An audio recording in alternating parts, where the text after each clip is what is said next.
Doctor Baba Saheb Ambedkar open university.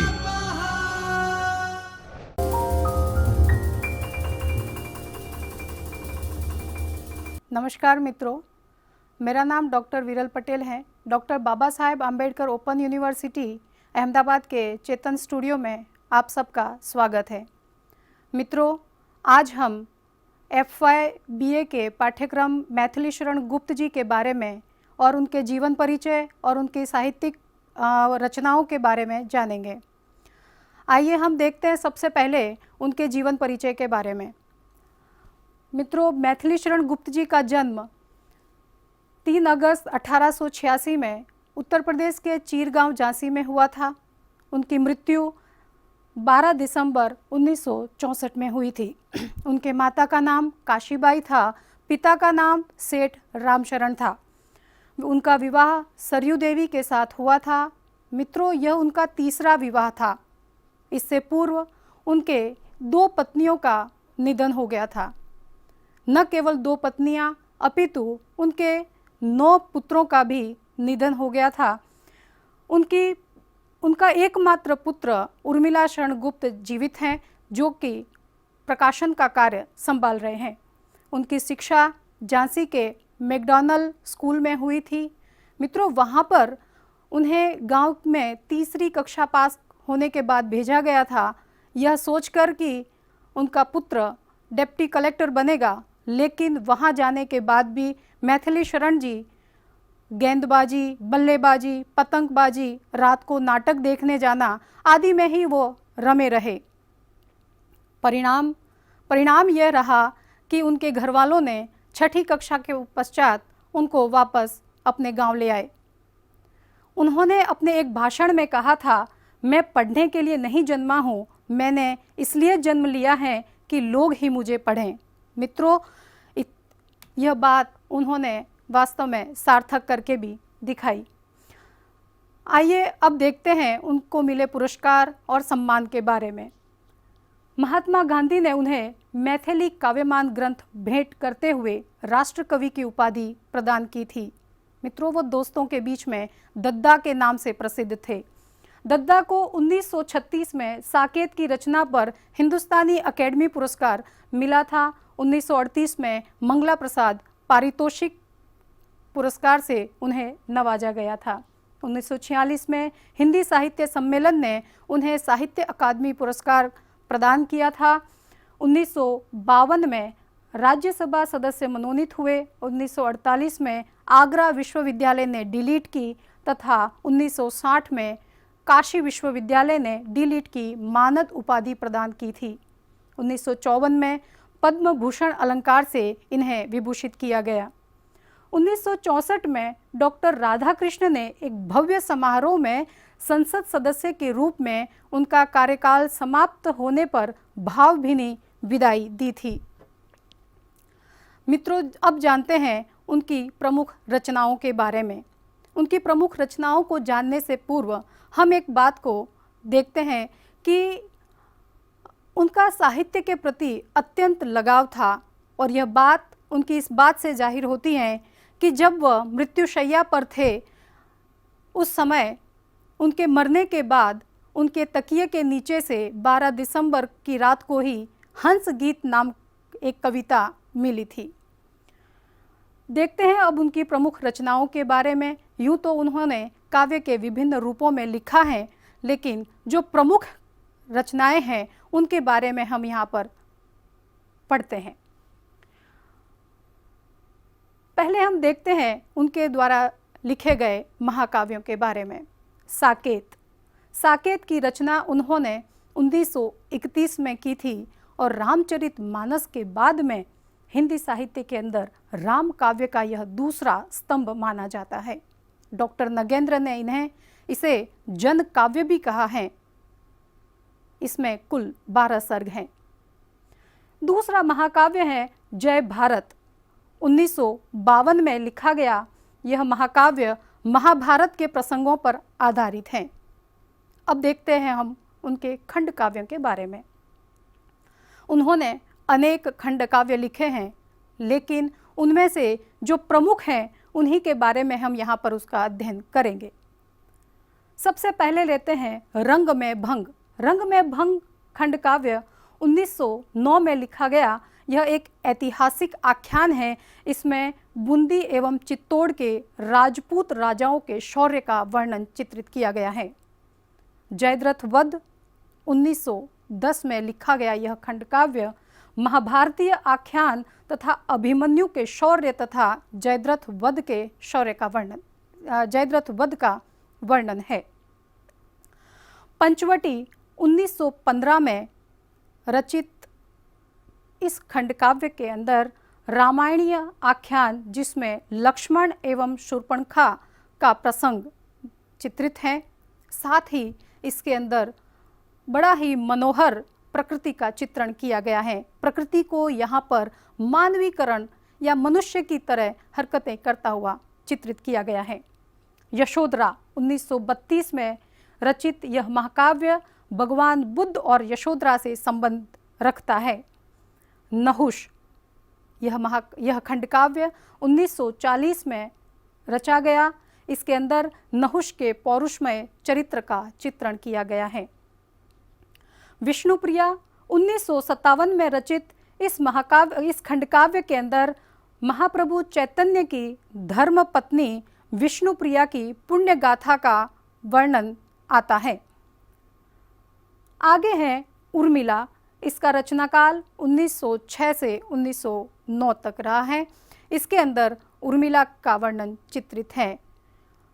मित्रों, मैथिली शरण गुप्त जी ने पौराणिक आख्यानों में से उपेक्षित पात्रों को अपने साहित्य का विषय बनाया था। देखते हैं उनकी अन्य रचनाओं के बारे में। उन्होंने कथाश्रित निबंध भी लिखे हैं। जैसा कि मैंने पहले ही बताया कि गुप्त जी ने काव्य के विभिन्न रूपों में अपने साहित्य की रचना की है, तो उनमें से एक है कथाश्रित निबंध। कथाश्रित निबंधों में पत्रावली, विकट भट्ट, गुरुकुल, अर्जन और विसर्जन, काबा, प्रदक्षिणा, युद्ध आदि आते हैं। इसके अतिरिक्त प्रमुख निबंध काव्यों की भी गुप्त जी ने रचना की, जिसमें सबसे ज़्यादा प्रसिद्ध रचना है भारत भारती। मित्रों, भारत भारती की रचना 1912 में हुई थी और यह राष्ट्रीय नवजागरण के उद्बोधन गीत के रूप में प्रसिद्ध है। मित्रों, भारत भारती पर मुसद्दसे हाली का प्रभाव साफ साफ नज़र आता है, या यूँ कहें कि मुसद्दस ए हाली से प्रभावित होकर ही गुप्त जी ने भारत भारती की रचना की थी। भारत भारती के अंदर हिंदू धर्म ग्रंथों के पौराणिक संस्कृति सभ्यता को दर्शाया गया है और पुरानी संस्कृति और सभ्यता के साथ साथ वर्तमान के अंदर उसको हमारी जिजीविषा, या यूँ कहें कि हम भारत भारती के माध्यम से हमें हमारी संस्कृति की पहचान करवाने का एक काम जो है गुप्त जी ने अपने हाथ में लिया था और उसमें वो सफल भी हुए थे। हिंदू 1927 में रचित यह काव्य जातीय एकता के आदर्शों से प्रेरित था।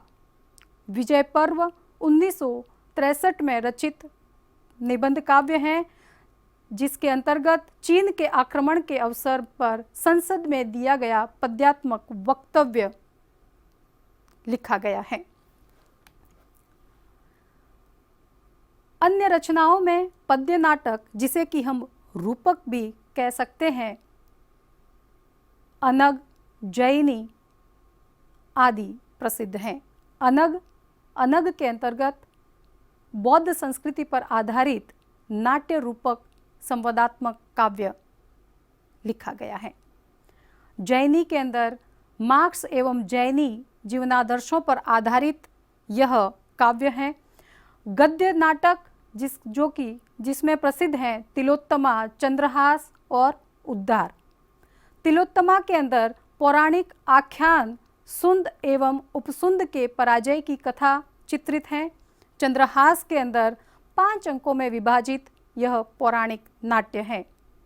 उद्धार यह अभी अप्रकाशित है।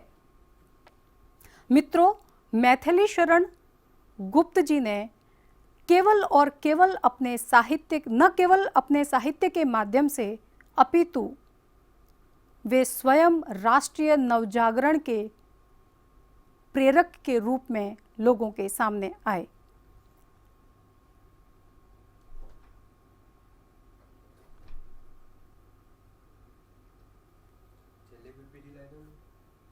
बस आज है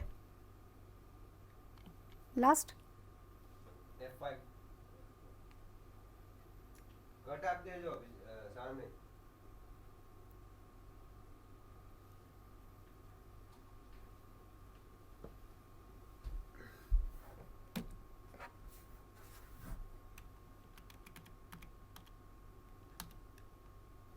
આટલાથી સમજાય ને પાછું ઓકે।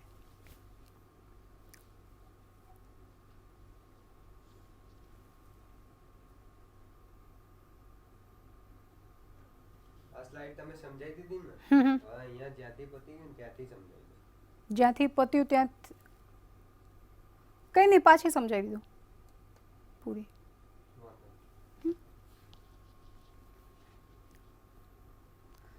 मित्रों, आगे देखते हैं पद्य नाटक, जिसे हम रूपक भी कह सकते हैं। पद्य नाटक के अंतर्गत अनग और जैनी उनके प्रसिद्ध नाटक रहे हैं। अनग की रचना 1925 में हुई थी और इसके अंतर्गत बौद्ध संस्कृति पर आधारित नाट्य रूपक संवादात्मक काव्य शामिल है। जैनी 1950 में रची गई। इसके अंदर मार्क्स एवं जैनी के जीवनादर्शों को शामिल किया गया है। इसके अतिरिक्त इन्होंने अन्य पद्य नाटक भी लिखे, जिनके नाम पृथ्वीपुत्र, दिवोदास, लीला आदि हैं।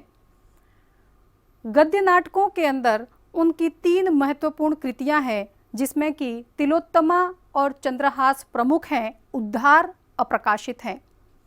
तिलोत्तमा के अंदर तिलोत्तमा 1915 में रचा गया।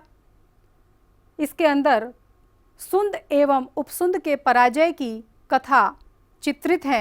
यह एक पौराणिक आख्यान है। चंद्रहास 5 अंकों में विभाजित पौराणिक नाट्य है। उद्धार, जैसा कि मैंने आपको बताया, अभी अप्रकाशित हैं। उनकी केवल यह एक रचना ही अप्रकाशित नहीं है, उनकी अनगिनत रचनाएं अप्रकाशित रही हैं। मित्रों, यह तो उनके साहित्यिक सर्जन की एक झांकी मात्र है। इसके अलावा भी उन्होंने अनुदित रचनाएं भी लिखी हैं, जिसके अंदर उन्होंने संस्कृत से अनुवाद किए हैं, बंगला भाषा से हिंदी में अनुवाद किए हैं। मित्रों, मैथिली शरण गुप्त जी ने केवल साहित्य के अंदर अपना योगदान नहीं दिया, साहित्य के अंदर खड़ी बोली को स्थापित करने में भी इनका महत्वपूर्ण योगदान रहा है। यह मैथिली शरण गुप्त जी को काव्य लिखने की प्रेरणा उनके मित्र बालसखा मुंशी अजमेरी से मिली थी। काव्य लिखते गए। अपने एक रचना को उन्होंने सरस्वती में प्रकाशन के लिए भेजा था और महावीर प्रसाद द्विवेदी जी ने उनकी रचना को पुनः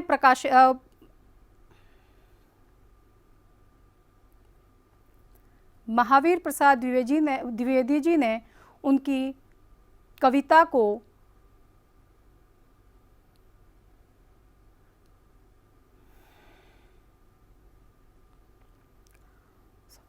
महावीर प्रसाद द्विवेदी जी ने उनकी एक कविता को पुनः प्रकाशित किया था। उसके अंदर अनेकों अशुद्धियाँ थी, क्योंकि मैथिली शरण गुप्त वास्तव में ब्रज भाषा में लिखा करते थे। ब्रज भाषा से प्रभावित इस कविता को महावीर प्रसाद द्विवेदी जी ने सुधार कर वापस से अपनी पत्रिका सरस्वती में प्रकाशित किया और धीरे धीरे महावीर प्रसाद द्विवेदी ने गुप्त जी को सरस्वती में ही अपनी रचनाओं को प्रकाशित करवाने के लिए कहा। महावीर प्रसाद द्विवेदी जी की आज्ञा को वो गुरु प्रसाद के रूप में मानते थे और इतना ही नहीं, महावीर प्रसाद द्विवेदी को उन्होंने अपना काव्य गुरु भी बना लिया। खड़ी बोली के अंतर रचना करने के लिए वह प्रेरित हुए। उसके ऊपर जो मुख्य आधार था वो महावीर प्रसाद द्विवेदी जी का रहा है। मित्रों, आज हमने मैथिली शरण गुप्त जी के काव्य परिचय, उनका जीवन परिचय के बारे में जाना है। अगले अध्याय में हम उनके राष्ट्रीय नवजागरण में उनका योगदान, वर्तमान साहित्य में उनकी प्रासंगिकता एवं उनके काव्य सौंदर्य के बारे में जानेंगे। धन्यवाद। स्वाध्यायः